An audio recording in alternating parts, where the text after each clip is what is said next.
بەڕێزان ئەنجومەنی نوێنەرانی عێراق 5 ساڵ تێپەڕ بوو بەسەر جینۆسایدکردن و کۆمەڵکوژکردنی ئێزیدیەکان لە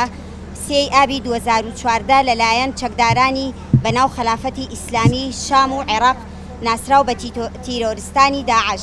یەکێ لە هەرە قێزەوەترین تاوانەکانی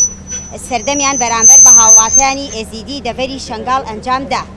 کە نمونەی ئەم تاوانانە لە 100 ساڵی ڕابردوودا لە جیهاندا نەبووە. بە جۆرێک کۆمەڵکوژیەکە تا کۆتایی مانگی بەردەوام بوو دوای ئەو پەلامارە درەندانەی داعش و داگیرکردنی ناوچەکانی شنگال بەداخەوە ڕوبەڕووی تراژیدیترین زوڵم و ستەم بوونەتەوە بە تایبەتی ژنان و کچانی یێزیدی بە جۆرێک زوربەی زۆری ئەو کچ و ژنانەی کە فریانەکەوتن خۆیان لەدەست چەکدارانی تیرۆریستی داعش دەرباز بکەن کەوتنە دەست چەکدارەکان و ڕفێنران و پاشان بەسەر ئەمیر و چەکدارە درەندەکانی خۆیان دابەش کراون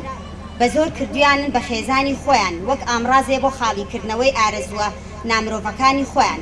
پاشانیش لە بازاڕەکانی جیهاندا بازرگانیان پێکردن و دەستدرێژی سێکسیان کردوونەتە سەر کۆیلە کراون پیاوەکانی زۆربەیان سەر بڕاون و یاخود بە کۆمەڵ کوژراون بەگشتی ژمارەی ئەو کەسانەی بەدید گیراون کەوتنە دەست داعش 6470 کەس بوون تیایاندا 3548یان ژن بوون 2869یان پیا و مێردمناڵ بوون. زۆرترین کۆمەڵکوژی لە گوندی کۆجۆی ئەنجامدرا کە تێیدا 1293 کەس کۆمەڵکوژ کران. ئەم کارەساتە هێندە گەورە بوو خەمناک بوو دڵتەزێنە مێژووی مرۆڤایەتی تووشی ڕاچڵەکان کردووە بگرا ویژدانی هەمومانی برینار کرد. نەک تەنها لە شنگال لە هەموو ناوچەکانی شنگال من لێرەش دووبارە لە مینبەرەوە ئەمە دووبارە ئەکەمەوە ئەوەی تورکیا ئەیکا بەرامبەر بە خاک و سەروەری و خەڵکی ئێمە شکاندنی سەروەری و خاک و مافی خەڵکی ئێمەیە بە ئامانجگرتنی خەڵکی ئێمەیە لە سراعێکی سیاسی و ئەمنی کە تایبەتە بەخۆی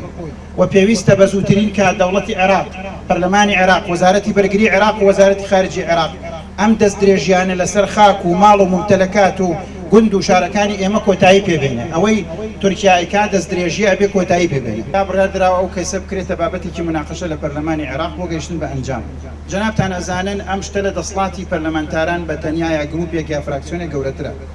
ئەم کێشەیەت خودی بێدەوڵەتی عێراق لە کاتێکا کە پەیوەندی بە سەروەری عێراقەوە هەبێ یەکەم شت دەبێ دەوڵەتی عێراق خۆی بێتە سەرخەت. تورکیا ڕازی نەبوو چەند سانیەیەک فڕۆکەیەکی تورکی ڕووسی بێتە سەر خاکەکەی خستێ خوارەوە. دەوڵەتی عێراق چۆن بێدەنگە لە شکاندنی خاک و سەروەری ئاسمان و هەموو شتێکی عێراق بۆی ئەمە قەزەیە کە پێویستە پێش هەموو کەسێک حکوومەتی اتحادی خۆی کە توانای هەیە و دەسڵاتی دەستوریشی هەیە لەسەر ئاسمان و لەسەر زنووری جوغرافیا و لەسەر زەویەکانی عێراق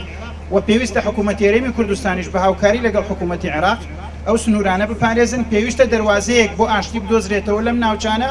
کە خەڵکی ئێمە نەکرێنە ئامانجی ئەم جۆرە کوشتن و کوشتنکاریە. پەیوەندی ئەو مەسەلانەیە وەکوتم هەر جۆرە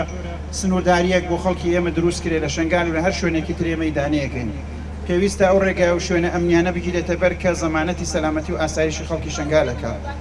و ئێمە ئەوە دەسڵاتی حکوومەتی هەرێم و پەرلەمانی هەرێمە ئەتوان ئەوان لە پێچینەوەی ڕاستەوخۆ لە بەرپرسەکان بکەین. ئێمە وەکو پەرلەمانی عێراق متمانەمە نەداوە بەم دەسڵاتدارانی کە لە هەرێمە دەسڵاتدارن بۆی لە ڕووی یاسایی دەستوریشەوە ناتوانین لە پێچینەوەیان لێ بکەین. هیوادارم پەرلەمانی هەرێم بەکارایی بتوانێت ئەوەی پێویستە بیکا بۆ ئەوەی سەلامەتی کەسوکاری ئەمە پارێزراوە بێت.